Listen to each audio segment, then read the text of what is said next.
Hello, good morning, everybody. Welcome to Glow Up at Dawn with me. I'm Dawn Rodriguez. I'm a nurse practitioner. I work both in urgent care and aesthetics. And so I see a whole array of different patients. And I have a lot of commonalities. Urgent care is more, sickly type issues. Aesthetics, even though it's a beauty industry, when people find out you're a nurse practitioner, they're going to want to ask issues about their gut, their head pain, their joint pain, skin issues, any other complaints that they have, they're going to come to you with a lot of everything. And then even like in urgent care, we'll start talking about beauty. So they kind of go like, they kind of flow hand in hand. But what I have noticed is a lot of patients have a lot of the same complaints. Now, some of those complaints might include dry skin, itchy skin, poor skin quality, constipation, diarrhea, nausea, inflammation, joint pain, anxiety, poor sleep, autoimmune flare-ups. Now, what I mean by that is, a lot of them, when they come in and they sit in my chair, they'll complain about some of those issues.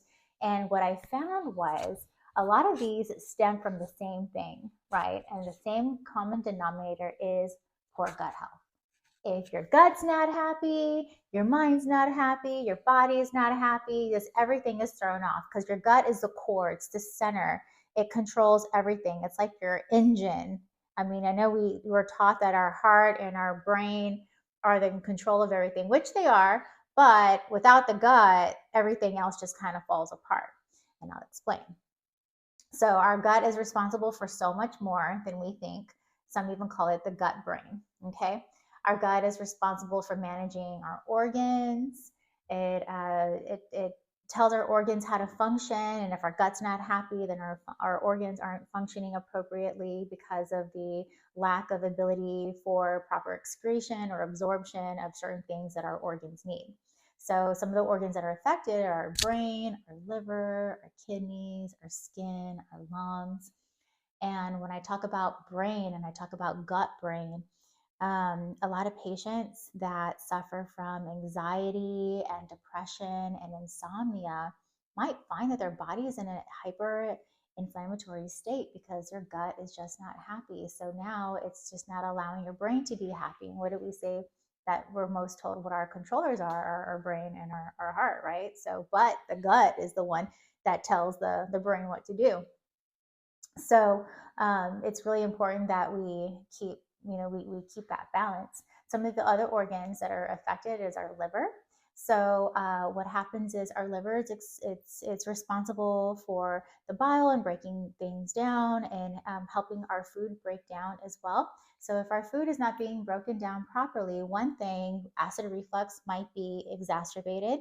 And then also our food, it's not broken down properly, so it can have a ability to cause more allergens. I don't know if you've ever noticed, but when you're younger, you can eat all these foods. You're great. You're good. You have no issues. You can eat bread. You can eat whatever the hell you want, and you're great. Then you get older, and then you start to notice, like, oh my God, if I eat bread, I bloat up. Like I never bloat up before. Now I'm just so bloated.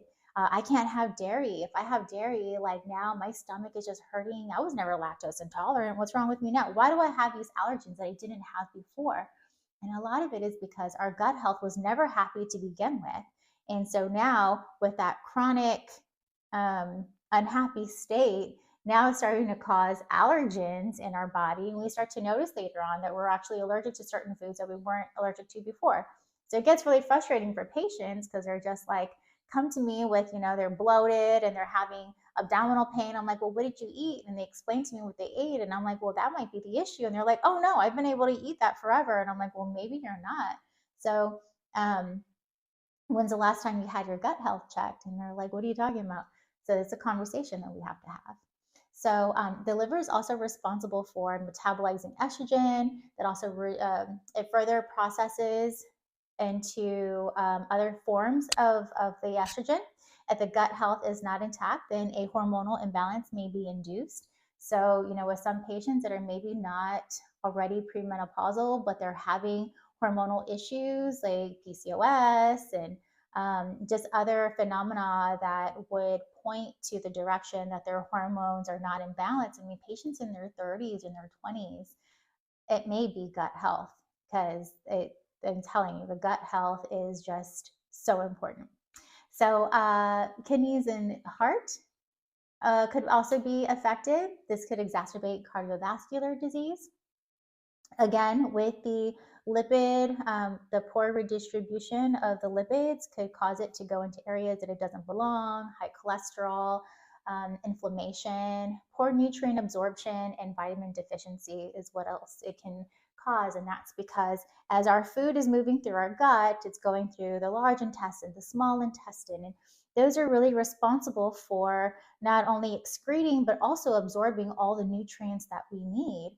So if your gut's not happy and it's not absorbing what it needs, then how is the rest of your body going to get exactly what it needs to function? So now our organs are deprived, and the rest of our body is in disarray just because your gut's just not able to do what it's supposed to do because of the things we're putting in or the medications we're taking. We'll go through that in a little bit, but it's really important to check out your gut health. Also, insulin resistance, high blood pressure. Those can be also some factors that would also lead to cardiovascular disease as well, especially with the high blood pressure. That's always a factor, a cardiovascular risk factor for a heart attack. So, and then another huge organ, our largest organ in our body, is our skin. So, of course, if our gut's not happy, then our skin's not happy. And what's happening with that? Dry skin, eczema, psoriasis, rosacea, all these inflammatory issues that happen when your gut's not happy. And so a lot of patients will think that, hey, I'm this and this age. I haven't had acne since I was younger, but I'm not going through menopause yet. I mean, is this a hormonal, disimbalance? What's going on? Why do I have acne now? Or, I never had eczema and now I'm starting to experience these dry, patchy flakes on my skin. What's going on? And really, I mean, it's the gut health. A lot of times I tell my patients, just check your gut. I promise there's got to be something else going on with you because you're too young to go through menopause and you're not old enough to, or you're too old to be getting acne if you didn't get it as if you only got it as a teenager, but it stopped. Usually it's the gut. And then another organ is your lungs.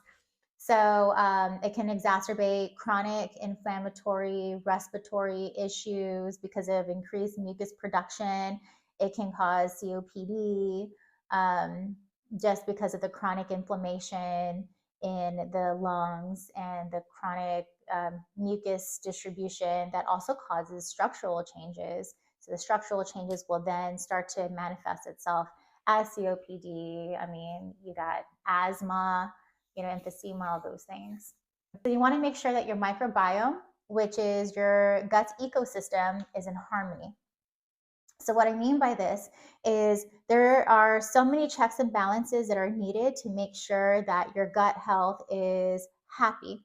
And so we have leaky gut. You want to make sure that that protective barrier in your gut is sufficient and it's doing what it's supposed to be doing. Because if not, if things are getting through that are not supposed to be getting through, then it can just cause a disimbalance in everything. So you got to make sure that gut barrier is nice and happy. The acid production, you want to make sure acid production is being adequate, that it's not overproducing acid or underproducing acid, because then that can be an issue as well. We have good bacteria, we have bad bacteria. Those need to be in balance, because if one is off then from the other, then it can just cause like an overgrowth of yeast. It can cause there's a lot of symptoms, the abdominal pain, the nausea, vomiting, diarrhea, all those things. And so we just got to make sure that, all of those things are in order to make sure that our ecosystem is happy. If our ecosystem is not happy, it can also cause a decreased immune function, ability to get rid of carcinogens, which are cancer-causing cells, ability to synthesize proteins and phytonutrients. I just got done, explaining how our food goes through our gut and it helps to reabsorb those nutrients for the rest of our organs. And then also insufficient biotransformation of hormones. And what that means is some bacteria can convert estrogen into a less active form of estrogen. And so sometimes this is needed for proper hormonal balance. And if it's not being properly balanced, then that's how we run into these issues. And so what affects this? So how do we get poor gut health? Like I thought I was doing all the right things. Like, how does gut health even like become an issue? Like, okay, fine, I had to take care of my lungs, don't smoke. I have to take care of my skin, use skincare, so like how do I protect my gut? Well, so some of the factors that do cause the poor gut health is genetics. How do I get to poor gut health? Like, how can I fix that? Like, what is causing all this? Like I'm trying to do all the right things and exercise and not smoke or not drink, whatever.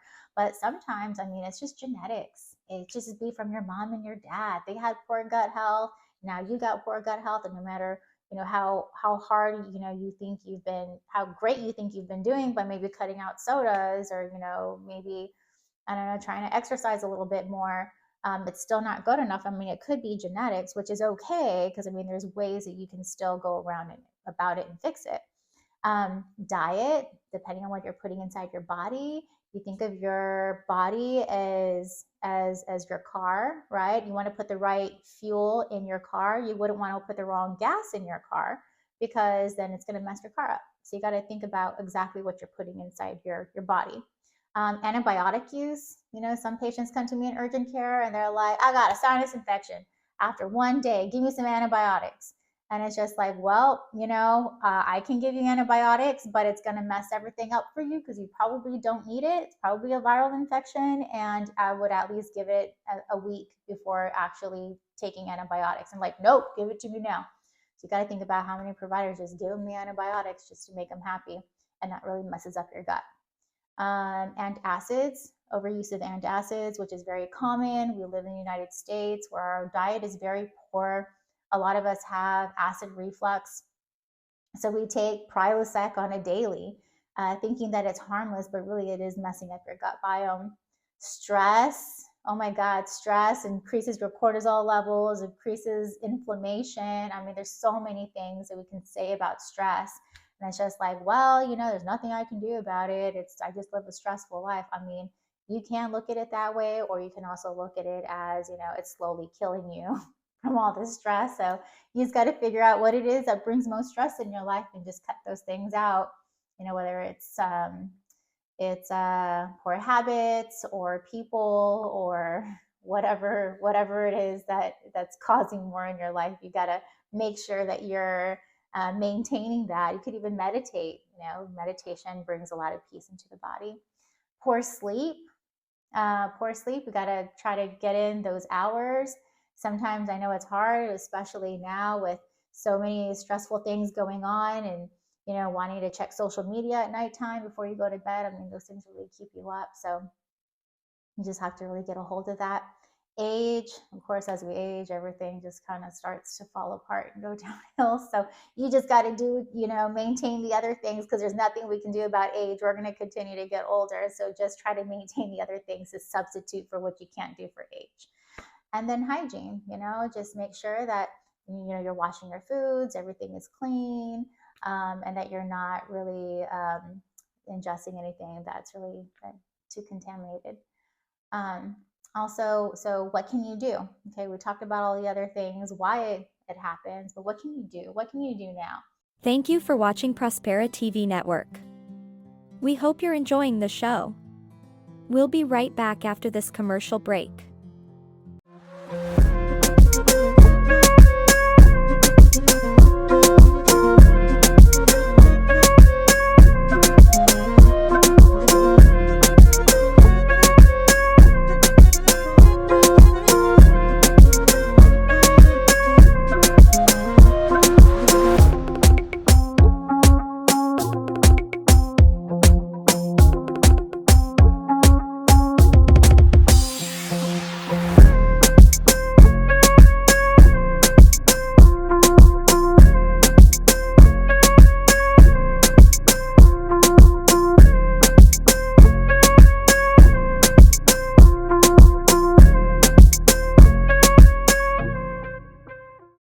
Also, so what can you do? Okay, we talked about all the other things, why it happens, but what can you do? What can you do now?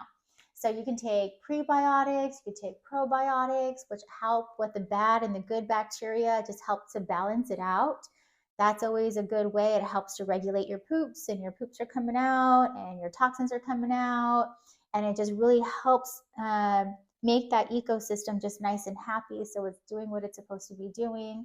You can increase your water intake. Again, water flushes out the toxins. It helps to rejuvenate the body, helps boost your immune system. Water is just so good for you.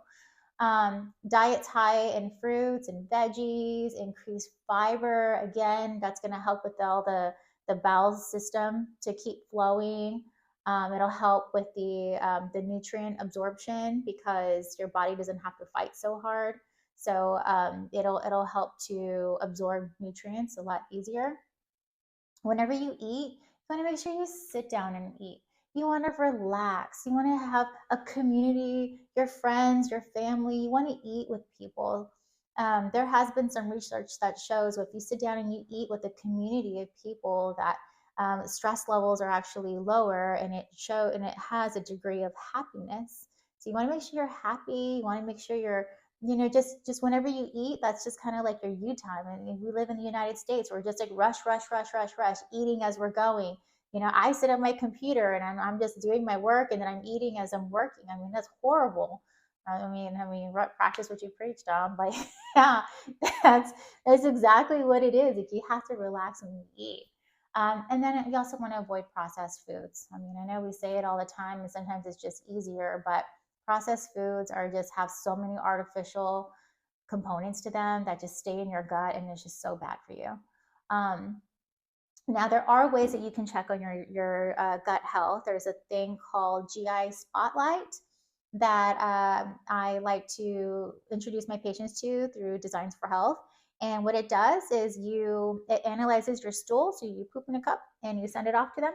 And then they analyze your stool and they look to see if you have like any type of dysbiosis, like the imbalances, if you have increased acid, decreased acid, if you have evidence of leaky gut, if you have an overgrowth of yeast.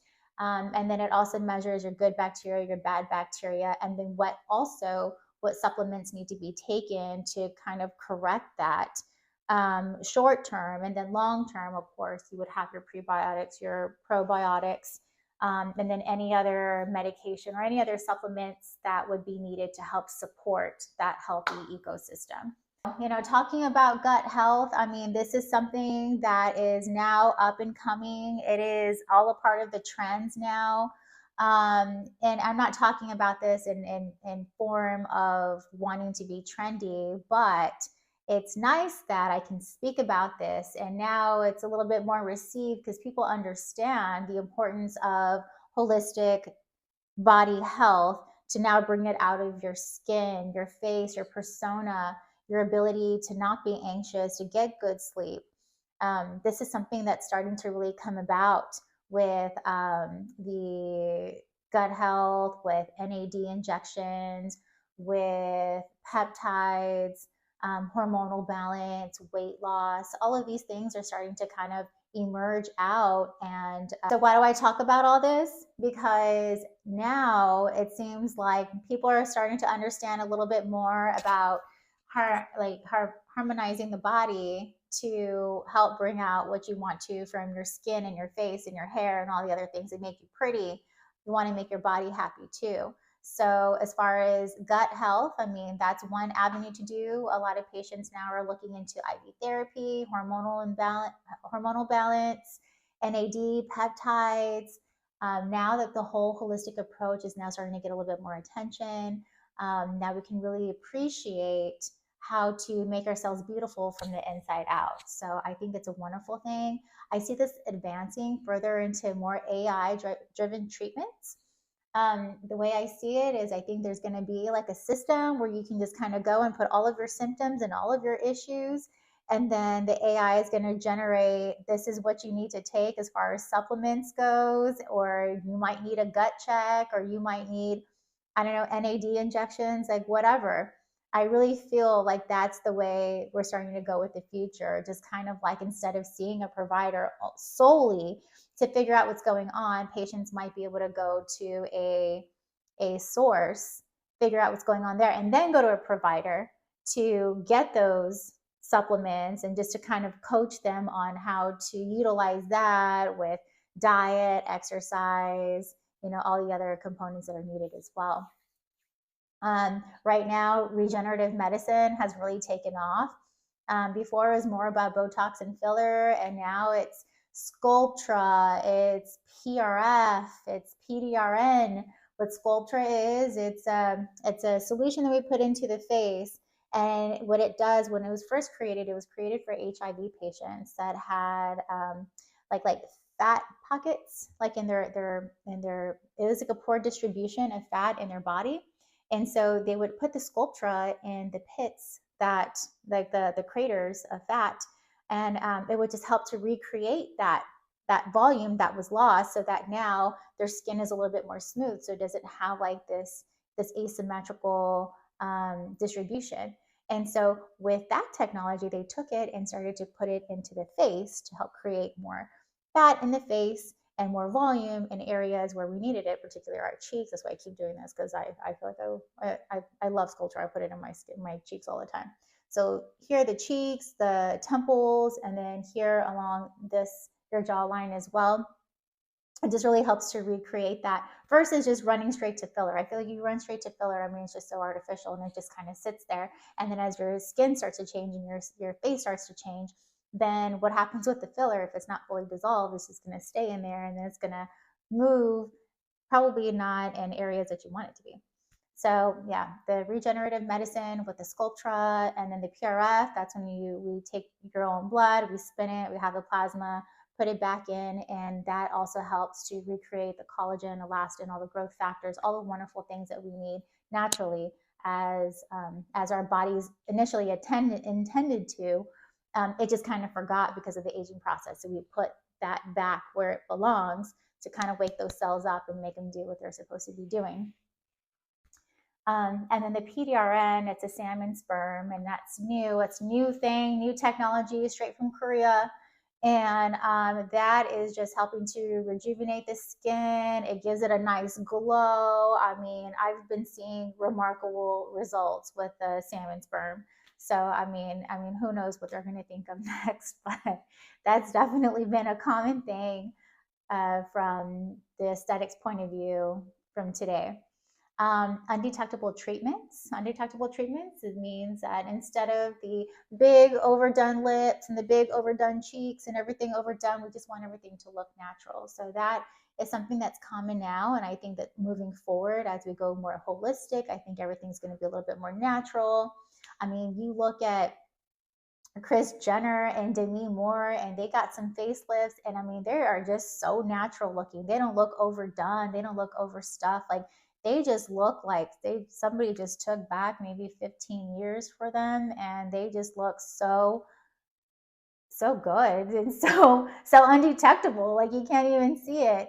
And so they're talking about this doctor that they go to, and I mean, I just think it's great. That doctor, he likes to practice more natural looking surgeries, and I think that's the way of the future, and that's the way it ought to have been from the get-go. But here we are, and I'm excited to see it continue to go that way. Skin optimization also is another thing. Even my 14-year-old daughter comes to me, and she's just like, "Mom, I saw this thing on TikTok, and oh my God, I need this skincare." And she's got all these ideas of skincare, and it's just like, wow, when I was 14 years old, I was not thinking about my skincare.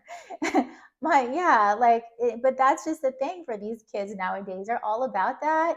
And I think it's great. I feel like now, even with the younger generations, are all about medical grade skincare and wanting to take care of their skin, which is awesome. And I do see that start continuing to be a thing, because you can do all the Botox and filler or all the treatments in the world, but if you're not taking care of your skin, I mean, you're still not optimal. Pre-rejuvenation is another thing. So for all the youngsters, coming on board with aesthetics, now they want to preserve what they have. Girls are coming to me in their 20s. I want Botox. I want preventative Botox. I want preventative treatments. I want to keep my skin as looking as good as it can for as long as I can. And I get it. Like, I'm all for it. I'm like, yes, girl, let's get on board. Like, am I too young for Botox? I'm like, of course not. You're fine. So yeah, because it is something that it should be preventative if you don't want to have the corrective issues later on. So you'd rather be proactive rather than reactive. So, these are all the common trends that I'm seeing, and I think it's beautiful and it's wonderful.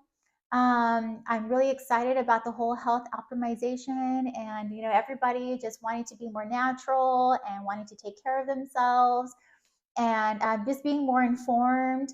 Always look things up. You hear so many things from different providers with their different treatments and their opinions about whatever, but just do your own research and see what works for you. Some symptoms might not always be so obvious. Like I said, if you're having any like abdominal pain, skin issues, just anything that is just wasn't really a thing for you before, but now you're starting to notice now is becoming more of a problem, rather than just look at the issue as putting a band-aid on it. Like, I have dry skin, I'm going to get some cream, some steroid cream to put that on there, which might work temporarily, but it may be your gut.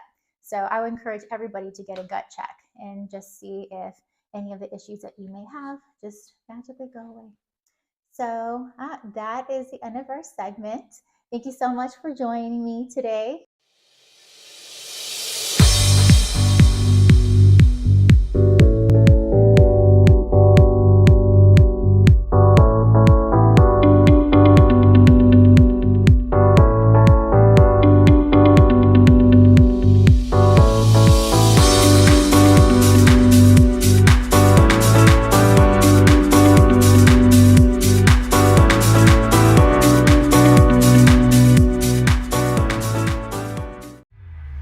This is your Prospera era, where dreams align with grace, abundance flows like rivers. You've stepped into your place. Rise, reign, and remember, you were born to shine. Welcome to your moment, Prospera, it's time. We hope you enjoyed today's show on Prospera TV Network. Make it a point to visit us on YouTube and catch all your favorite shows anytime you want. Interested in hosting a show of your own? Or advertising your business on our network? Contact Elena Rodriguez.